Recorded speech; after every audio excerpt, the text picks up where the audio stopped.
All right, now that it's 12:03, I'm going to go ahead and get started. So hi, everyone. Thank you all for being here, and welcome to the Clean Water Conversation series. My name is Julie Rastelli, and I use she, her pronouns. I'm the Vermont Eco-AmeriCorps member serving with the Clean Water Initiative program at the Vermont Department of Environmental Conservation, and I'll be facilitating today's conversation. Our speakers today are Ashley Hellman, Maddie Russell, and Sarah Coleman from the Vermont Department of Environmental Conservation. They will each discuss respective American Rescue Plan Act funded clean water projects. This is our last Clean Water Conversation of the 2024 series. You can subscribe to the Clean Water Initiative Program listserv to hear about when future Clean Water Conversations are announced. Today's conversation will begin with a presentation from each of our speakers, followed by a question and answer period at the very end. You can write your questions in the chat and I'll read them aloud during the Q&A, or you can raise your hand during the Q&A to verbally ask your questions. This conversation is being recorded and will be made available on our YouTube channel. With that, I'll turn it over to Ashley to start. Great, thanks, Julia. I'm going to share my screen. Can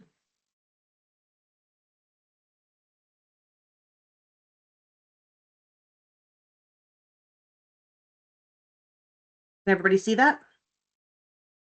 Yes. Okay, great. So again, my name is Ashley Hellman. I use she, her pronouns, and I am a white woman with shoulder-length brown hair, brown glasses, and a blue sundress. And today I'll be presenting on pretreatment projects, wastewater pretreatment projects that are funded by ARPA funds, or American Rescue Plan Act funds. Or not, as it won't. There we go. So today we'll be going over some definitions, how this all started. Then I'll talk about the information-based projects, equipment-based projects, outreach-based projects, some take-home messages, and then time for questions. So some definitions, and you'll notice I'm reading off the slide here, and that is to be more accessible to everyone. So a municipality is a village, town, or city that's usually governed by a council in Vermont. If you hear me refer to a private entity, that is a business or company. A WWTF is a wastewater treatment facility. That's the facility that treats, well, wastewater, both domestic and industrial. A POTW is a publicly owned treatment works. And the difference between that and the WWTF is the POTW is the wastewater treatment facility and the collection system as well, the sewers. Side streaming is collecting high-strength concentrated wastes at the source and setting them aside for disposal. So this is pre-drain, setting aside wastewater for disposal. And when I say high-strength waste, I mean it has pollutants in it like BOD and TSS. BOD is biochemical oxygen demand, which is a measure of the amount of oxygen required to remove organic matter from water, which really translates to the amount of organic matter in wastewater. And then TSS is those total suspended solids. That's materials in the water that are not soluble. They do not dissolve. There are also particles that are large enough to be held back by a filter. So the gist of these projects is that municipalities applied for grant funds. They could apply on behalf of themselves, or they could apply on behalf of private entities. If they applied on behalf of themselves, eligible projects included creating industrial user surveys, which gather information on the industrial users of a POTW, setting local limits, which is setting limitations for pollutants for a specific company, for a specific private entity, and then revising sewer use ordinances, which is updating documents that govern what can go down the drain. They could all, if the municipalities were applying on behalf of private entities, those projects could include designing and installing / constructing pre-treatment systems, as long as the discharge was from a business to a Vermont municipal wastewater treatment facility, or side streaming that waste, as we discussed earlier, that pre-drain, taking out the wastewater for disposal and then getting rid of it somehow somewhere else. Now, it's important to note that the relationship between municipalities and private entities was not just for the proposal process, but also for the entire granting process. So the awardee in this case, for all of my projects, the awardees are municipalities, and then the sub-awardees are these private entities. And so all the money, all the information has to pass through those municipalities.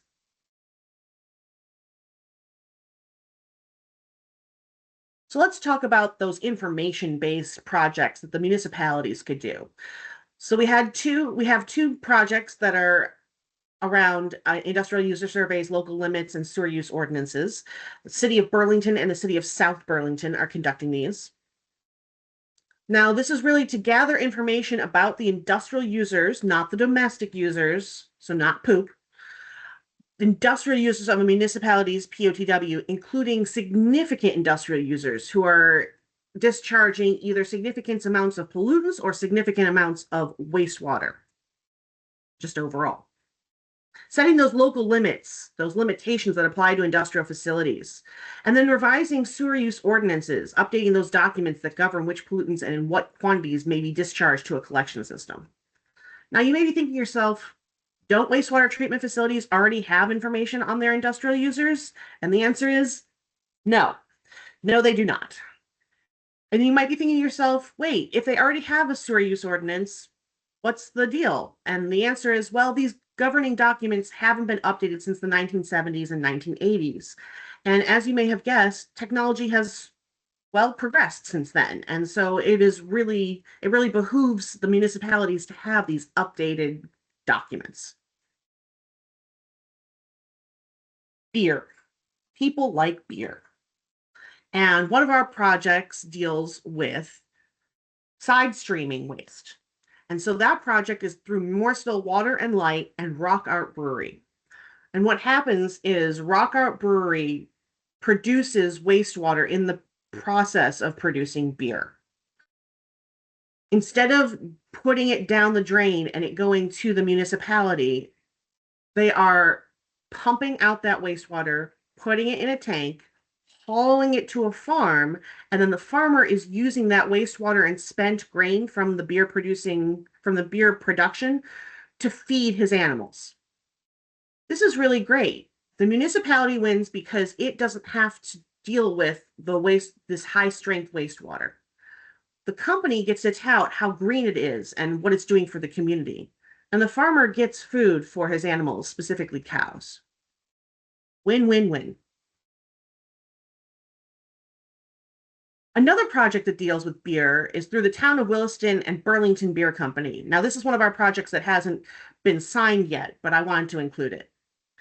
And what they're doing is installing a membrane bioreactor. And so you can see from this image that there are pictures of little smiley faces, Pac-Men, eating up little brown chunks of waste.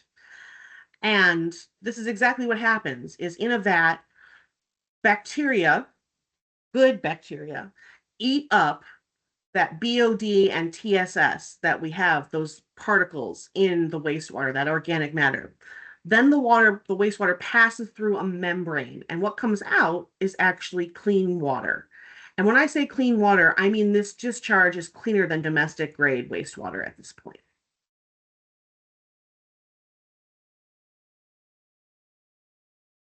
Other beverage manufacturers that we are working with include the town of Linden with Milu LLC. They produce mead, hard cider vinegar, cold brew coffee, and kombucha.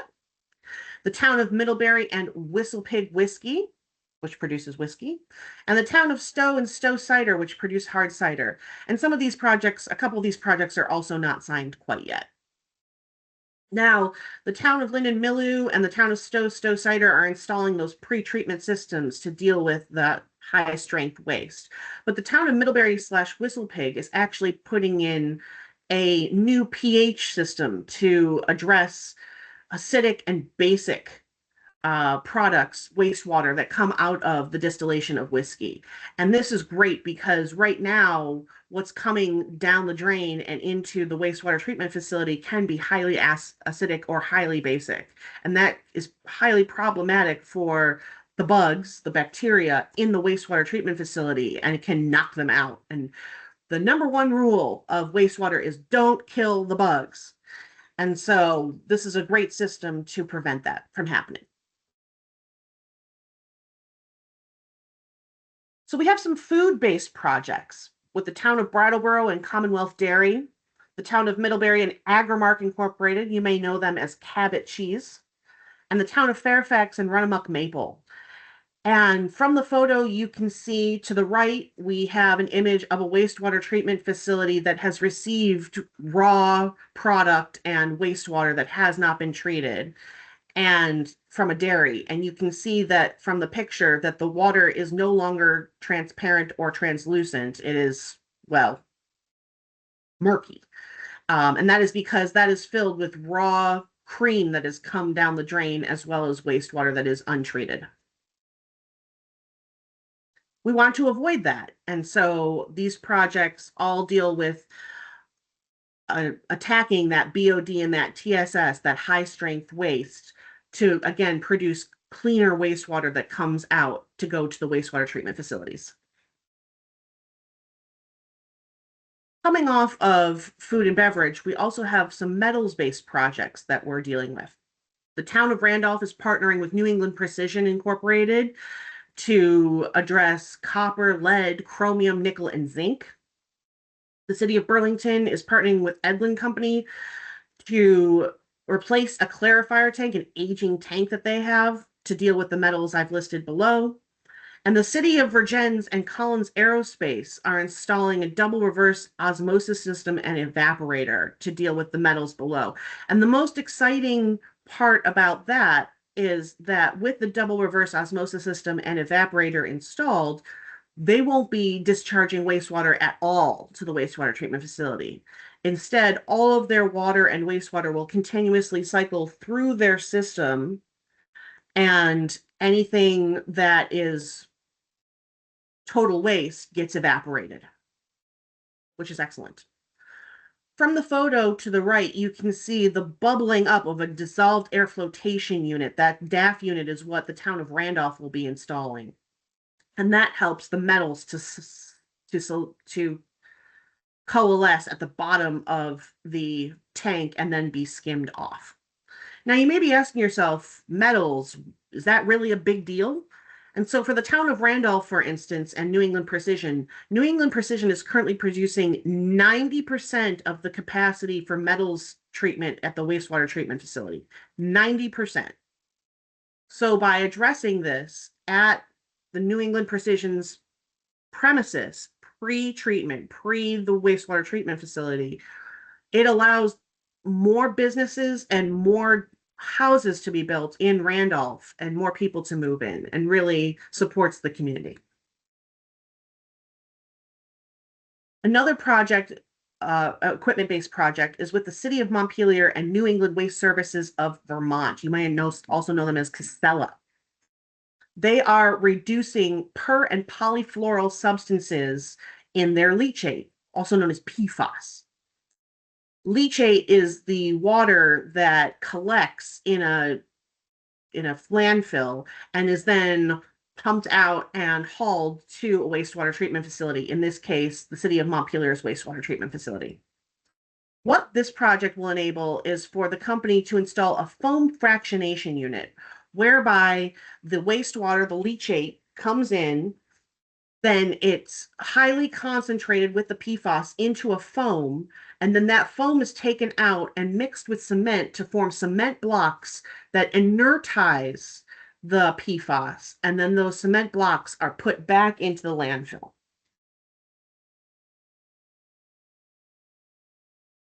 So we have some outreach-based projects as well. We are going to contract to develop a model sewer use ordinance. Remember those document that governs what can be put down the drain. Most municipalities have not updated their sewer use ordinances, as I said, since the 1970s or 80s. And so this will provide a much needed assist to municipalities throughout Vermont. We will also be contracting on classes to deal with conducting industrial user surveys, how to treat industrial grade dairy products, and metals removal, all of which will be very helpful for operators of wastewater treatment facilities and pre-treaters. Some take-home messages. Industries produce wastewater with pollutants as part of their normal operations. Pretreatment addresses these pollutants at their source on the company's premises. ARPA funds have allowed businesses to install new or replace aged pretreatment equipment when they otherwise would not be able to, or just wouldn't do it. Municipalities benefit because those industrial pollutants are no longer flowing to their wastewater treatment facilities, thus removing the burden of treatment from the municipality and freeing up capacity for new homes and new businesses to come into these areas. Overall, it's important to remember that this leads to cleaner Vermont lakes and rivers, which is really what we want, those environmental outcomes. Overall, the pretreatment projects totaled $7 million, and this will lead to significant improvements. Everybody wins! And I am now available to take questions unless we want to hold them for the end. I think we could do it right at the end, so that way all the questions can get asked at once. So then we can turn, thank you. And then we can turn it over to Maddie. I will stop sharing. Thanks, Julia. Someone let me know once my slides are visible. Yes. Great, thanks, Lauren. All right, I want to give a huge kudos to my colleague Ashley for a great presentation on wastewater pretreatment. I now want to shift focuses a little bit to a different clean water concern, which is stormwater. I'll start by introducing myself. My name is Madeline Russell. My pronouns are she, her. I am a 3-acre stormwater project developer with the DEC, as well as the program lead for the 3-acre funding initiative. I'm here to talk to you about a little bit about all of our 3-acre funding initiatives that are all funded through ARPA, but mainly our Permit Obtainment Assistance Program. It's one of our newest and largest offerings, and this is a financial assistance program that's available to help 3-acre sites obtain the required 3-acre general permit. All right, so before we jump into the programming itself, I want to start by zooming out a little bit into this overarching issue of untreated stormwater. What is it? Why is it a clean water issue? And why has Vermont developed regulation and allocated funding towards its mitigation? So overall, the management of stormwater runoff is at the same time a very simple concept, but a very complex problem. Stormwater is water that comes from rainfall or melting snow and ice that moves over the land, collecting pollutants as it makes its way to our lakes, ponds, streams, and other surface waters. Our stormwater concerns begin when precipitation runs off of impervious surfaces rather than directly infiltrating into the soil. And when I'm saying impervious surfaces, those are generally man-made hard areas such as roofs, driveways, decks, or parking lots, which don't allow precipitation to infiltrate into the ground, but instead cause that rain and that snow melt to run off. So the cumulative impact resulting from this increased frequency, volume, and flow rate of stormwater runoff can actually lead to destabilization of our downstream channels and can also result in increased pollutants loading into our waterways. Stormwater runoff from impervious surfaces may also contribute pollutants such as metals or petroleum-based hydrocarbons that often come from motor vehicle use. And it's also important to note that runoff from impervious surfaces is often a lot warmer and can therefore impact the temperature of our surface waters. So this coupled effect of degraded water quality and temperature can result in impacts to the plants and animals that depend on these waters for their habitat, as well as our use of these waters for recreation and water supply. But the good news is when runoff from development, including these roads, driveways, buildings, is actually properly managed, both the increased runoff volume and the pollutants can be managed and maintained to restore the water quality in these downstream waters. Best management practices, otherwise referred to as BMPs, can be implemented to capture and treat stormwater through infiltration or other means. And this is always in consideration with the type of soils present at the site, as well as other characteristics of the developed area. So kind of what do these BMPs look like? These are some great examples around the state of Vermont of what stormwater implementation can look like based on a site's specific characteristics. So if you see in that top left, that is the West Rutland School. This is the before picture of their parking lot. You see a lot of impervious surface there. They have some green space, some trees, but not enough to really be collecting that the amount of stormwater that hits this area. So because of this, a lot of this dirty water coming from this parking lot does end up draining directly into the Otter Creek Basin. So the good news is you'll see in that next after picture, they implemented this beautiful rain garden that helps treat runoff from that parking lot. You'll see a mix of soils, gravel, rocks, a mix of native plants with extensive root systems. So this is, it actually makes the area more beautiful and helps keep a lot of pollutants out of the Otter Creek Basin and thus our larger water bodies. Similar in the top right, you'll see that Rutland Town Elementary School has a similar system, the beginnings of another rain garden that's treating stormwater coming from the impervious surface related to the rooftop. And then in the bottom there, that's a before and after picture of the Underhill Town Clerk's office. They have this large parking lot space with very little infiltration. And they implemented this bioretention pond there that you can see is collecting a lot of dirty water and keeping it out of our waterways, which is great and exactly what we want.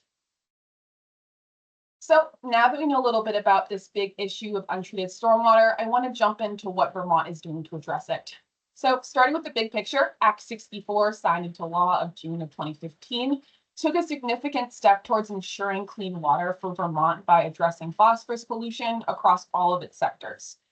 One of its key provisions mandates that stormwater runoff from sites with 3 or more acres of impervious surface must now be regulated. However, Act 64 itself is pretty broad in scope. As I said, it impacts many different areas of work and land use across Vermont.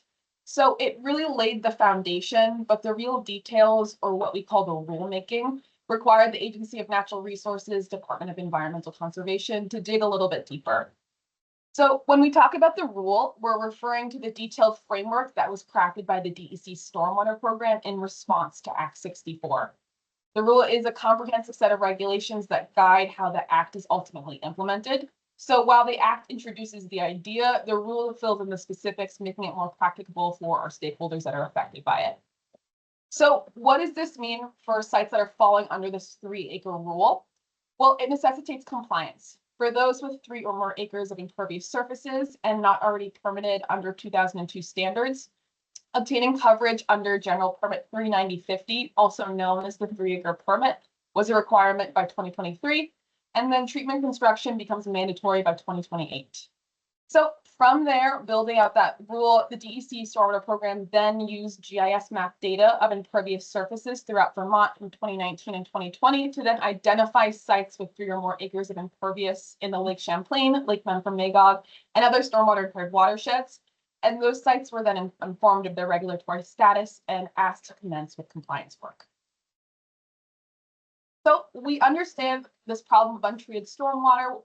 We also know that Vermont has put in regulation in place to address this issue, but there's still a huge challenge here. Getting a 3-acre permit and implementing the system and ultimately complying with the regulation does involve a very comprehensive process that includes the engagement of an engineer, the development of professionally designed stormwater management plans, among other requirements. So overall, DEC acknowledges that designing plans professionally and implementing these systems does come at a cost, and this can absolutely be a barrier for many. So that is where our programming with the DEC Clean Water Initiative Program, otherwise known as CWIP, comes in. Presently, CWIP has 5 different areas of 3-acre funding programming that address different areas of needs within the 3-acre universe. One of our largest offerings is the Green Schools Initiative, which my colleague Sarah Coleman will discuss in further detail later in this presentation. But we also have a bulk contract with a local engineering firm tasked at helping 3-acre manufactured housing communities develop the designs and obtain the necessary permits that are required to allow them to move toward construction and implementation. And while this project will conclude in December of this year, we are also presently developing a second bulk engineering contract that will help these sites construct systems, the systems they designed in that phase 1 contract. And then at the bottom of this table, you'll also see we have 7 active public-private partnership or P3 grants with municipalities across Vermont that seek to design and then build stormwater systems to comply with 3-acre regulations while also providing a public and private benefit to that community. So while we have many areas of ARPA-funded 3-acre programming, I do want to zoom in on the Permit Obtainment Assistance Program, otherwise known as POA, that's highlighted here in yellow. This program is one of our newest and largest offerings to date, as it's open to a majority of the 750 plus 3-acre sites around Vermont, and is really playing a crucial role in moving this work forward. So what is the POA program? Well, it's a beneficiary program that is open to 3-acre residential sites, small businesses, local municipalities, manufactured housing communities, and other 3-acre entities.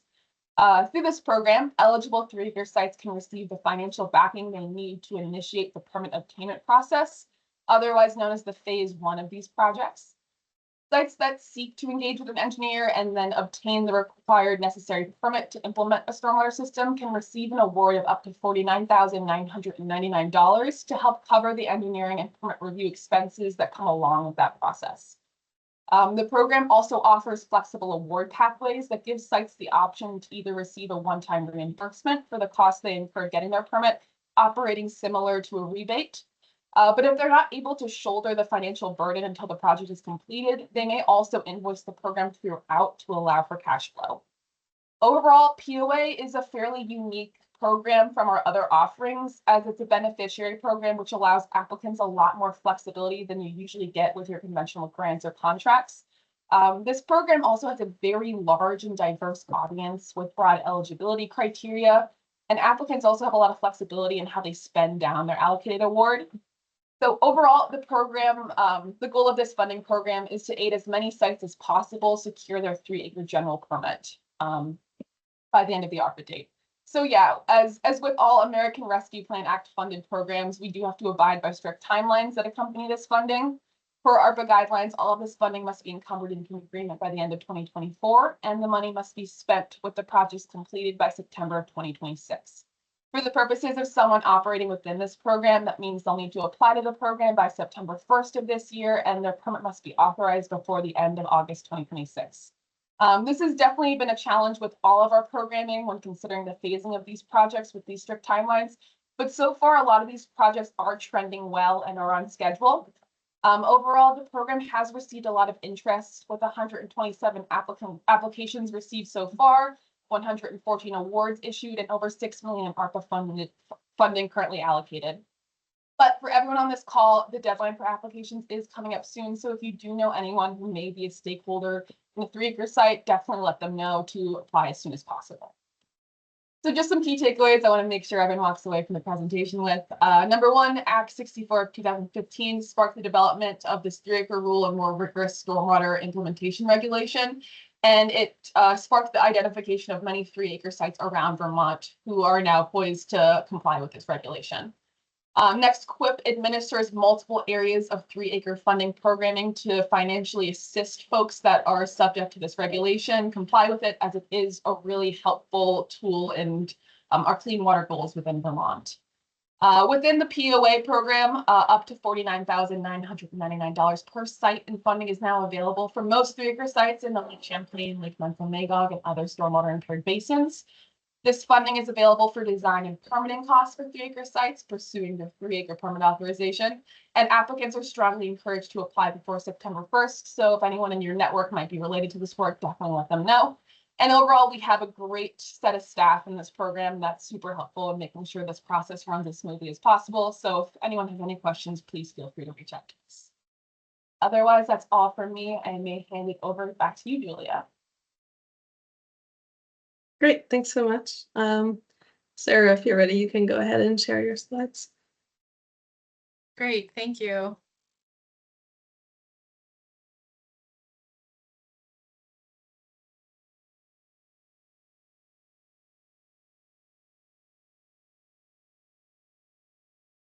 Can you all see my slides? Yes.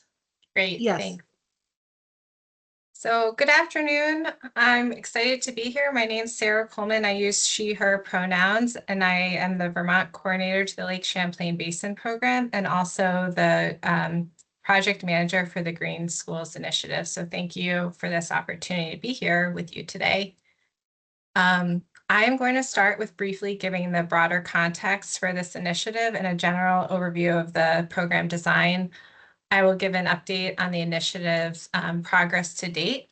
And then I will conclude by touching on how the initiative is also well suited to encourage educational and stewardship opportunities at participating schools. So I will go over this really quickly because Maddie just did such a great job giving a great context for stormwater and the regulatory landscape that we have in the state of Vermont to meet across in the stormwater sector to meet our TMDL and clean water goals for Lake Champlain and Lake Memphremagog. But just really want to highlight that the Green Schools Initiative is driven by this Stormwater General Permit 3-9050 and what we call the 3-acre general permit, and that this regulation, relatively new regulation, impacts about 65 to 70 public schools. So in recognition of the impact of the 3-acre rule on public schools, the Green Schools Funding Initiative was developed to provide financial and technical assistance to achieve compliance with this permit and ultimately work towards achieving our broader water quality goals. This initiative is also an exciting platform to encourage schools to pursue additional educational and environmental stewardship opportunities.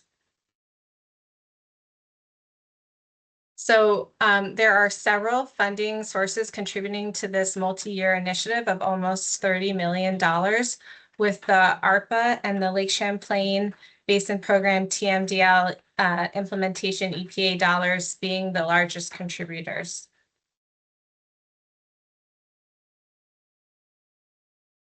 So to talk to you about just the overall program design for the Green Schools Initiative, there's 2 funding programs for the 2 discrete project phases. The first phase helps schools achieve permit obtainment, and the second phase is for construction. But both of these funding programs that are administered by Greenprint Partners through 2 separate contracts are responsible for the program development and management, including school outreach, procurement on behalf of the schools, and all of the communication and coordination that this work requires to schools, districts, contractors, different state of Vermont programs, Lake Champlain Sea Grant, and other stakeholders. To drill down into phase 1 funding program a little more, for permit obtainment, this first phase started in November 2021, and we're anticipating it to wrap up in early next year. And this program began with school enrollment and outreach, which was really quite a large undertaking because not only did it involve enrollment of the different schools, but first it required some of that stormwater education that Maddie touched on, as well as education to school districts and administrators and principals about the regulation, as well as the program and the Green Schools Initiative and how it was well positioned to provide financial and technical assistance to meet this regulatory requirement. This funding program procured engineering services on behalf of the schools to complete design and permitting for the ultimate goal of permit obtainment.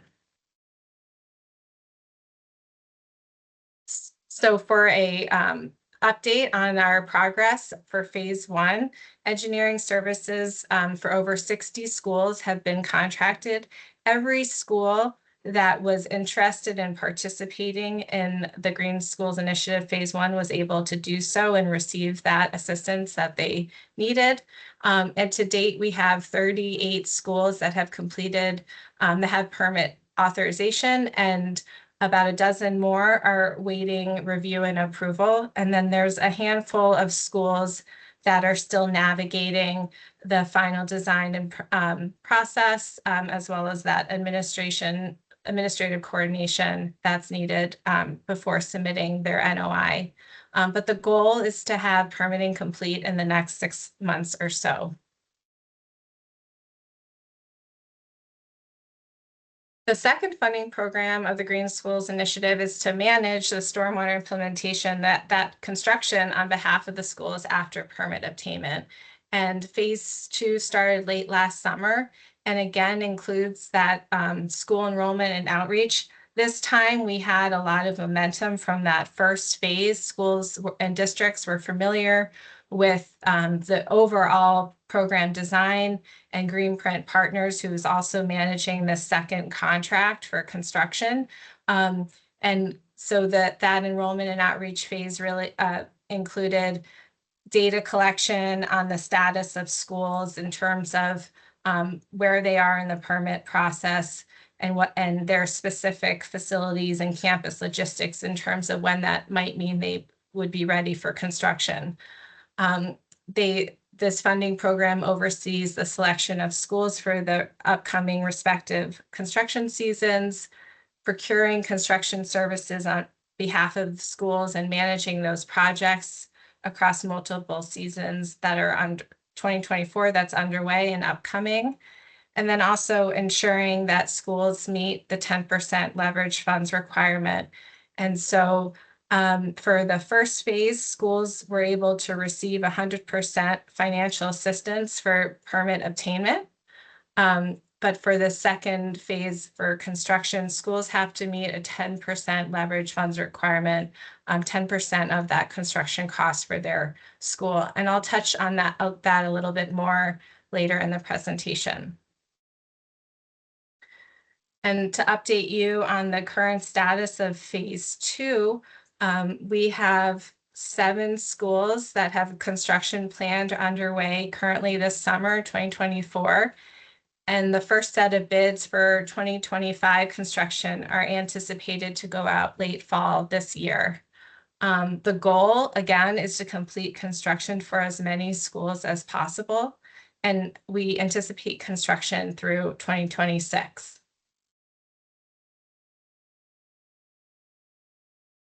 We are also cognizant that the Green Schools Initiative provides a huge opportunity to encourage schools to further stewardship and environmental education within their communities.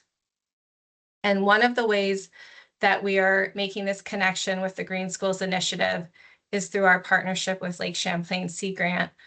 Teachers and school districts can pursue professional development to integrate an established stormwater curriculum in their classrooms, and partner with watershed organizations to tailor learning to their school's unique stormwater project and watersheds. As these projects get more underway, we're looking forward to supporting our schools with newsletter templates that they can share with their communities about the work that's happening, continue to support school connections with watershed organizations, capture lessons learned with case studies, and also establish demonstration sites as the construction phase continues. Another tangible way that the Green Schools Initiative is encouraging schools to amplify co-benefits is by allowing schools to meet their 10% leverage funds requirement through a variety of educational or stewardship activities and investments. So this could be pursuing outdoor classrooms, committing to native plantings for bird and pollinator habitat, incorporating more trees on school campuses, and engaging kiddos in learning about and monitoring their stormwater infrastructure in a variety of ways. And, at this time, it's really extremely important for us to acknowledge all the pressures and demands on schools and their capacity right now. But so the goal here is to give space for school communities to be creative and meeting this requirement while hopefully extending the impact of this initiative for years to come. So there's a lot of text on this slide, and I don't expect you to read it, but I just wanted to share some examples of how participating schools are thinking about meeting their leverage funds requirement beyond a cash contribution towards the construction costs.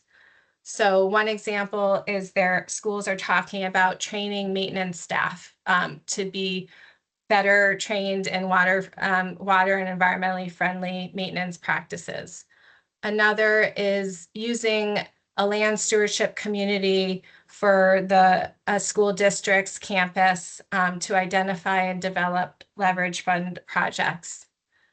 Another is establishing and developing an outdoor learning area using permeable pavers. Schools are talking about working with science teachers and the local conservation district to further integrate curriculum in a place-based way. Schools are thinking about establishing information plaques around their stormwater site that high school teachers can use with their students for learning, as well as developing an activity fund to support teachers in independent studies around stormwater. Schools are thinking about tree plantings and how to incorporate some of these activities into their district's climate action plan partnership with their city. And then they're also thinking about going beyond their campus and the classroom and doing field trips to the wastewater treatment facilities, and also having guest speakers and really kind of continuing and furthering that learning. So here are some key points and takeaways as I finish my portion of the presentation up. This is really a large initiative, not only in its funding, but also just in the number of schools that we're working with and all the different partners that involves. And really, especially at this time, this initiative provides critical financial and technical support to schools. Again, it's an opportunity to leverage this initiative and expand learning and environmental stewardship projects. And stay tuned, really excited to see these construction projects get underway in the coming seasons. And I think Julia can share our contact information if there's any questions for this group. Thank you.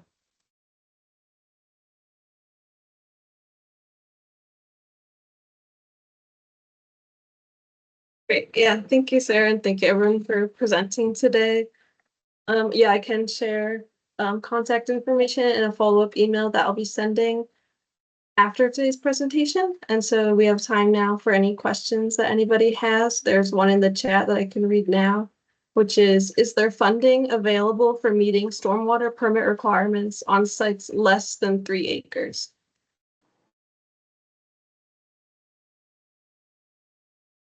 I can jump into that.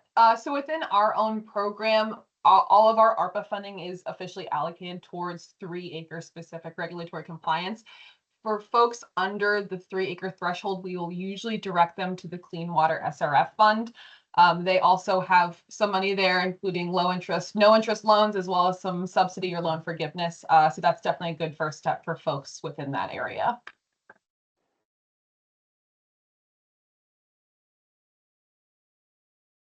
Thank you. And then if anyone has any questions, John, I think you raised your hand. Hi, yes. Very nice presentations. All your projects for pretreatment to green schools are very appreciated. They're well worthwhile, and I'm sure they'll have good outcomes. I had a question about the pretreatment of leachate at the Casella News landfill. And I was wondering how many, maybe you're not the right person to ask, but how many pollutants does the pretreatment remove? I know it's geared to do PFAS and PFOS, but there's thousands of types of PFOS and PFAS, and I was kind of wondering how effective it is, what pollutants are it's removing and what pollutants are it's leaving in, and what's the plans for the future to do a better job at that. Wow. Well, to start off with, we are sampling and measuring for the 5 drinking water PFAS in Vermont, which I could name, but I can't. PFOA and PFOS are two of them. Heather, do you know the others three? I can put a link to the permit in the chat, and you're welcome to read, which includes the pilot study, which discusses the contaminants that the project is targeted for. And then in terms of answering your question about doing better in the future, this project is actually on the cusp in terms of dealing with PFAS in an industrial setting. And they are conducting a pilot study before they are before we go into the full system run. And I don't think I mentioned this, but PFAS are forever chemicals. They do not readily biodegrade in nature or in organisms' bodies, including human bodies. So it's really important that we deal with these emerging contaminants. And as I said, in terms of doing better in the future, we're doing the best we can with what the technology we have right now, but technologies are currently in process or being developed, and we hope for better in the future. Yeah, I realize that. And it's one of the, one of the few in the country that is actually removing some of the PFAS from the leachate. And it's a new project. And now, my understanding is the leachate is then, after the pretreatment process is transferred to different wastewater treatment facilities, and then is run through their system. Is that correct? Yes. Yes. I mean, Yes. for the purposes of this project, or are you talking about in general where the waste? No, in general. I mean, there's only one in the state, in Coventry, the landfill. So the leachate's then taken. But the project that we're dealing with is partnered with the city of Montpelier in particular. But yes, leachate is taken to multiple facilities. Right. Currently. Right. So right now I know it's a pilot project and it's innovative and on the cusp, but it seems like it's only doing a very small part of the job, some important parts when it comes to drinking water. And there's thousands of different pollutants and chemicals in the leachate. Leachate's a very terrible byproduct of the landfill. And what happens is it goes from the landfill, this pretreatment system, then it's dumped into our rivers and a lot of it goes into Lake Champlain or the Connecticut River. So it has a very devastating effect on the environment. Do you know what the future brings? Will it continue to be put into wastewater treatment plants, or will it in the future just go into the river next to Lake Memphremagog and go into Lake Memphremagog? No, this facility is permitted as a pretreatment facility to haul leachate to a nearby wastewater treatment facility, which Vermont currently is only Montpelier. There are also locations out of state that they haul leachate. And this project is innovative, but also very protective in that the fact that, you're looking at least 60,000 gallons of leachate being trucked on our Vermont roadways every day. Not all that goes to Montpelier. And it does go out of state. So in order to clean and remove as much PFAS as possible, it does it on site at the landfill. So what is being transported is essentially safer for the roadways and our watersheds as it goes through. I think the thing with PFAS, and if you read EPA's website, we are not going to clean our way out of this problem. The problem is that it is in our consumer products, and we are all generators and we all contribute to the landfill with the products that we purchase that go into the landfill. The landfill is not a generator, it's a passive receiver of PFAS. There are thousands of PFAS chemicals of which they don't even have accurate test methods for. So to be able to say that it's going to remove all PFAS, we don't know, because these products also, as they go through various treatment, they dissociate and can reassociate and form new compounds. So so for this project, I mean, this is a first step, and it's a very innovative first step. I believe right now it is the only landfill in North America piloting this project. and looking to reduce the targeted PFAS chemicals in their pilot study. As technology improves, there are destruction technologies that facilities are looking at, but they also come with, looking at what are the additives that go with them. So there's a lot that's coming up with this technology, and we're trying our best to balance what we can stay ahead of while we're still waiting for EPA to set limits. Yeah, I understand. You're ahead of the curve, and I'm glad it's better than it was before, and that's an improvement. In the future, is it going to be, instead of going to these multiple wastewater treatment facilities, is it going to be discharged into Lake Memphremagog? No. Their permit they do not have a direct discharge, a NIPD's permit. They have a pre-treatment permit. So they can only, within the state of Vermont, discharge currently to the city of Montpelier. They do not have a direct discharge permit to discharge to any of the watersheds surrounding the landfill or Lake Memphremagog. That would require a permit amendment. Have they applied for that permit amendment? No. No. Because there was a agreement between the state to not discharge. They were discharging into Lake Memphremagog prior to 2019. They were not directly discharging to Lake Memphremagog. They transported leachate to the Newport Wastewater Treatment Facility, whose receiving waters are part of the Lake Memphremagog watershed. But there was no direct discharge of the landfill to Lake Memphremagog. Right. But as I understand it, the wastewater treatment plant does not remove. John, I hate to interrupt you, but Okay. perhaps because we have so such little time left, maybe we could. I didn't know there's anybody else waiting. Is anybody else wanting to ask any questions before John continues? I just want to leave space in case anybody has any questions for Sarah or Maddie or any other questions. Rebecca?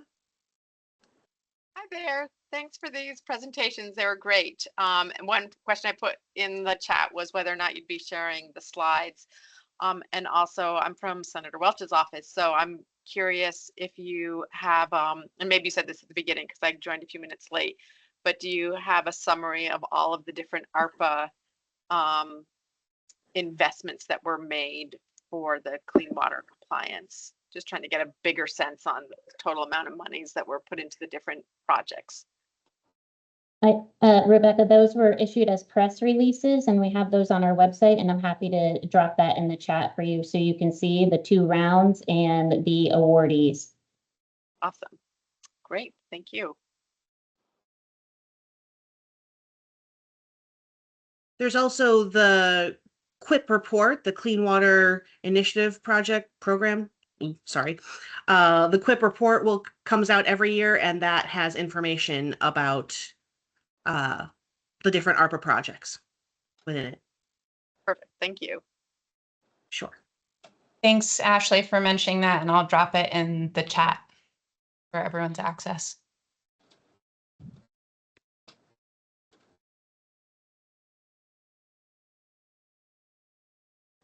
My only last comment, and I'll get off, is the clean water conversation.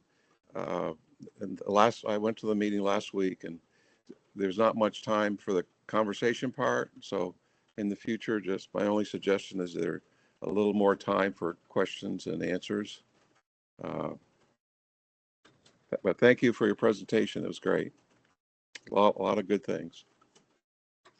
Thanks for your feedback, John, and please know that anyone who presents is always available to follow up with an email as well. So we try to keep it to an hour and balance content and questions and comments and responses, but know that we're all available to follow up with you.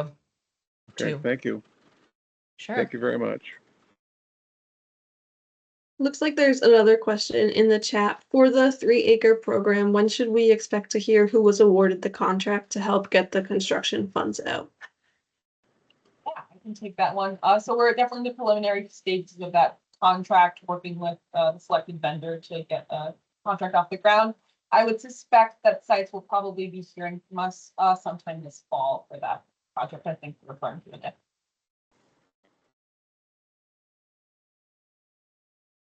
Great, thanks.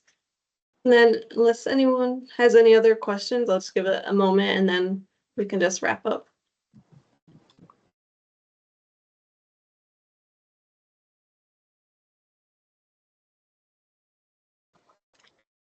I pasted a few links in the chat, which include a quick feedback survey on today's conversation. And so I encourage everyone to take a moment to fill that out. And I want to thank everyone for coming today. You can contact our speakers with any further questions. I'll be sending out a follow-up email with today's presentation slides, as well as a link to the recording that will be on our YouTube channel. So I hope everyone has a great day, and thank you again for being here. All right, thank you. Bye now. Thanks, everyone. Thanks all.